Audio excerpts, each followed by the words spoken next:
On the right hand side, you will see another list. This is a slightly problematic list. So let us try to discuss each term separately. Each of us who is watching this text movie probably has personal effects that are greater in number and nature than what our ancestors a few centuries back likely had. Most of these things are really toys, which we cannot now do without.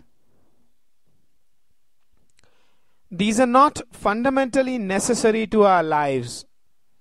If no one were to have those, no one would need them. Starting from clothes to watches, cell phones, iPods, catamarans and SUVs, there are still cultures that do not posit the inability of life to continue without these toys.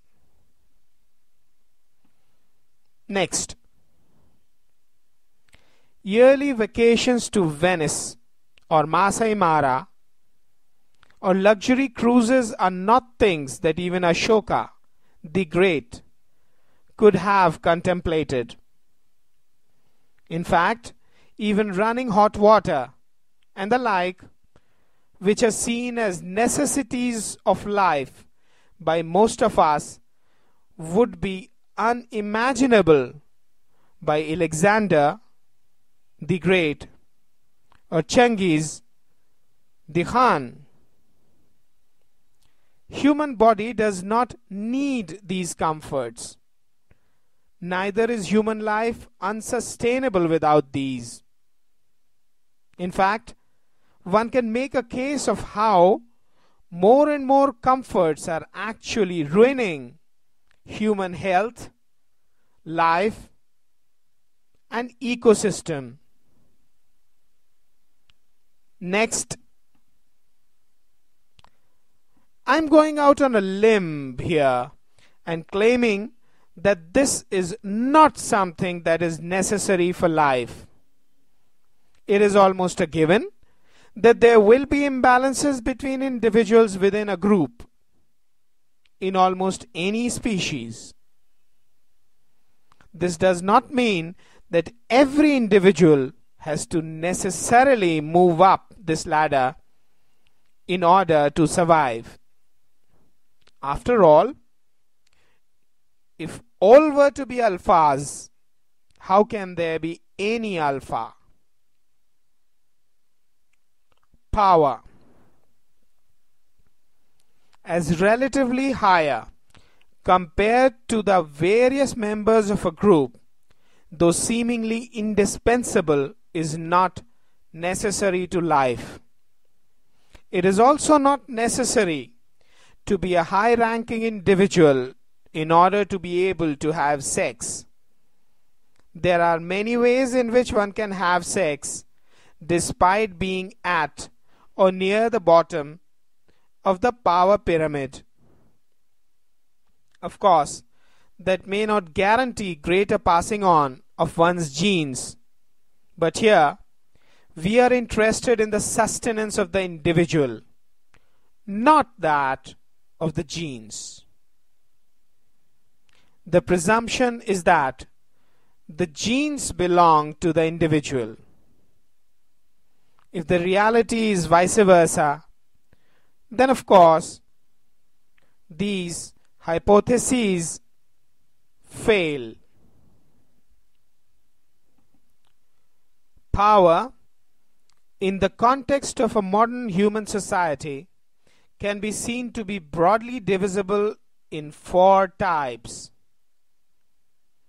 The most coveted one, generally, is of the coercive type, where your writ runs in the social unit that you live in. In the context of the modern political system, this kind of power is generally the monopoly of the state. The execution is through the police and the armed forces, by the administrative and judicial wings of the government.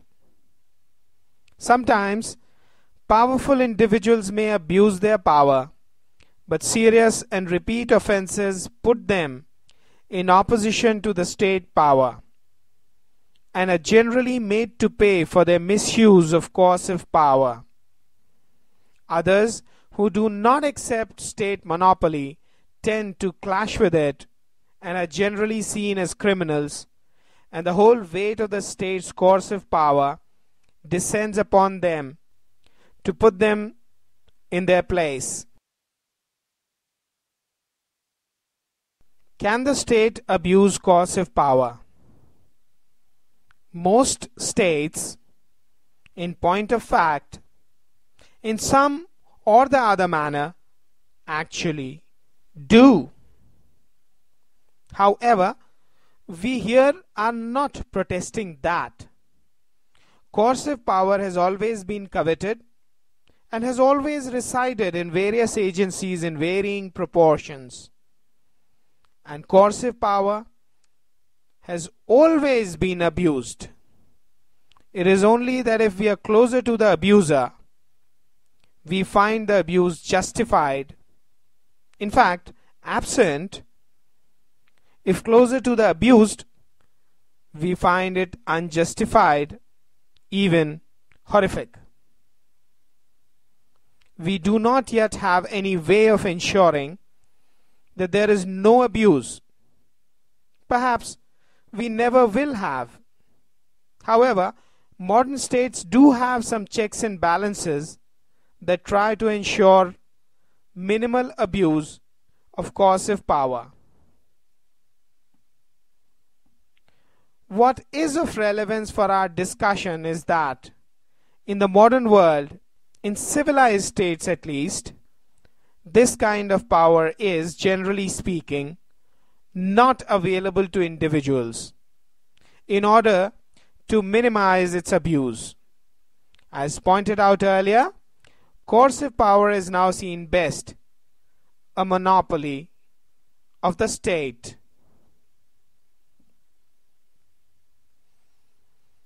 If we try to draw parallels of this power to the human biological or social system, this can be seen as the power of the arms in a human body, or that of the Kshatriyas, the warrior and administrative profession in the Indian Varna system. The second kind of power can be called organizational or legislative power. This can be seen as the power to impact results through collectivization. Generally, the people who are thus collected and used or abused as the tool of power are those who do not enjoy much of any other kind of power. The leaders can be cynical exploiters or genuine carers. In both cases, however, they help the disempowered band together and then claim their power by marching together. They can then lay down or protest against the laws by which their lives will run. Examples can be that of elected bodies at the nation state, the provincial and the local levels, as also labor unions and other such groupings. Typically, this is seen as political power and is available with individuals only in their capacity as the representatives of a certain number of other individuals. This power too does not really belong to the individual representing others. Often, those who put him in that place can march away and with someone else. This power is similar to that of the legs in the human body, that of getting together through walking together in a certain direction. In the Indian Varna system, that would be akin to the Shudra class, consisting basically of laborers, and should it be seen in casteist terms, the outcasts as well. Yet another kind of power is the accumulative power. This is the power that is available to the individuals, because all the accumulation of resource equivalence that they can affect belongs to them personally. Using this power, they can often sway the direction of the march of the legs and direct the power of the arms to work in a certain way for or against a certain kind or set of people. After all, those who work for the state agencies of coercive power or are legislative representatives of the organized populace themselves need to live their own lives. They tend to want to have power that can be their personal power too. Thus, the bureaucracy and the politicians do work for the state and for the people, but are not averse to salting away a nest egg when they can, through quid pro quo arrangements with the accumulators. In a human body, this kind of power can be seen as the stomach. The stomach, as well as the fatty deposit in that general area, is the instrument of accumulation.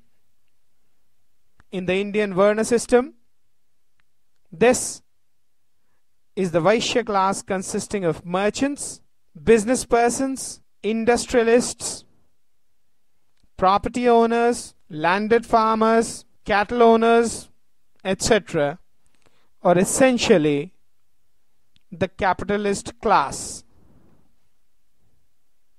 I would also add to this class those who own a different kind of property. Marketable skills and qualifications.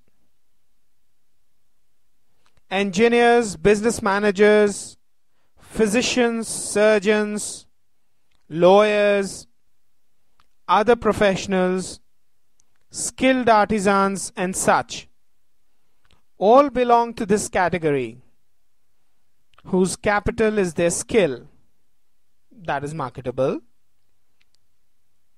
These are perhaps the most numerous of the modern Vaishyas. It must be noted that though in the currently dominant political system, this is basically a personal class of power, this power can still be taken away from the individual.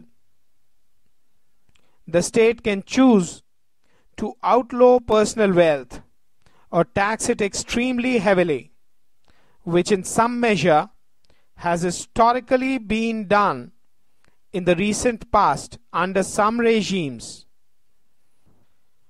This power can also be lost due to robbery, fraud, or even simple reversal of fortunes.